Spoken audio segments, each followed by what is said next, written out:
producers ever heard this story before. When we were at the IDL ballroom talking about this thing, we'd been talking about how we had several episodes written. We had 3 pages of the whole thing written. Little does the producer know, we had 3 pages written and I was making it up as I went. From the initial concept of Corey telling me about it, there are very few times that I remember sitting down and writing something so clearly and so vividly. Corey had pitched the idea and he said, hey, just lock yourself in a room for a little bit and just write something. Write whatever comes to mind. Set everything to factory settings. Why aren't you moving? The Weeping Angel was a very feared character in the Doctor Who universe, but it's a statue. Why not blow it up? So I had this idea of blowing up a Weeping Angel statue, and then Corey had the concept of, what if the Doctor killed? And I sat down, put on some music, and the lines, by the High Council of Gallifrey, you've been sentenced to 3 counts of time displacement. And it kept going, and that original monologue, which you can hear in episode 1, hasn't changed much. This is going to be something that we've never seen within Doctor Who. We're not limited by, particular demographics or anything. We can just make the things that we want to make, and that's kind of the ultimate freedom of this project and why I love the Soldier so much and writing him. I'm originally from Kansas City, and for the first 2 weeks that I lived here, I didn't have access to the internet. And a couple of my Kansas City friends were like, you should just watch this Doctor Who thing. I collected as many Doctor Who DVDs as I could, and I binge watched. I had no internet, I just would work and come home and watch Doctor Who. In the last 2 years, it has become this kind of vapid obsession of mine that The Soldier was a very difficult character until we latched on to a very central idea, which I can't explain right now. That happens later on in the series, and once this kind of definitive thing happens, I could see it very clearly where his arc was going. Dr. Davis was the one character that I struggled with for the longest time, trying to figure out his motivations.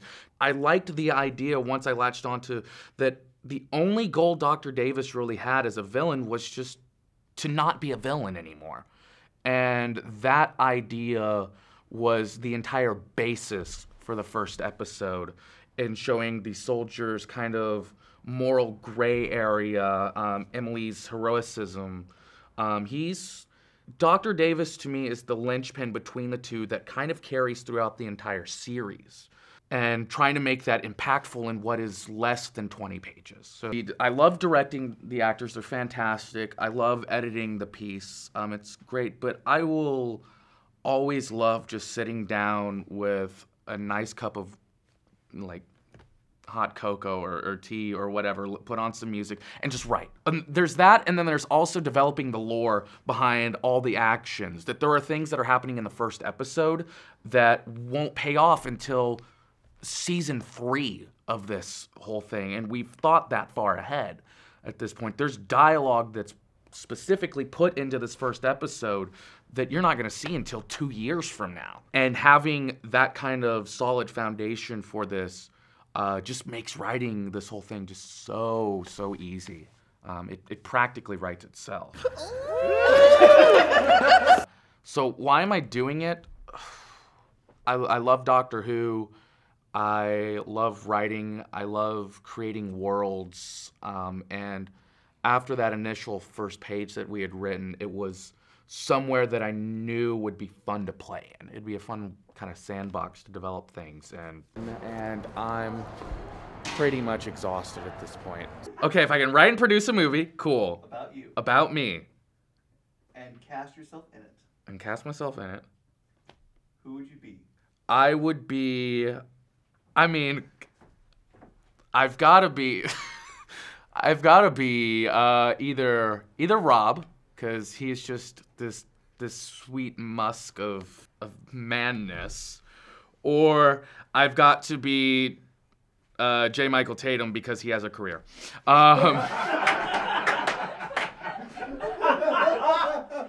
you were a box of cereal, what would you be and why? I'm trying to think of a really tacky Mexican cereal.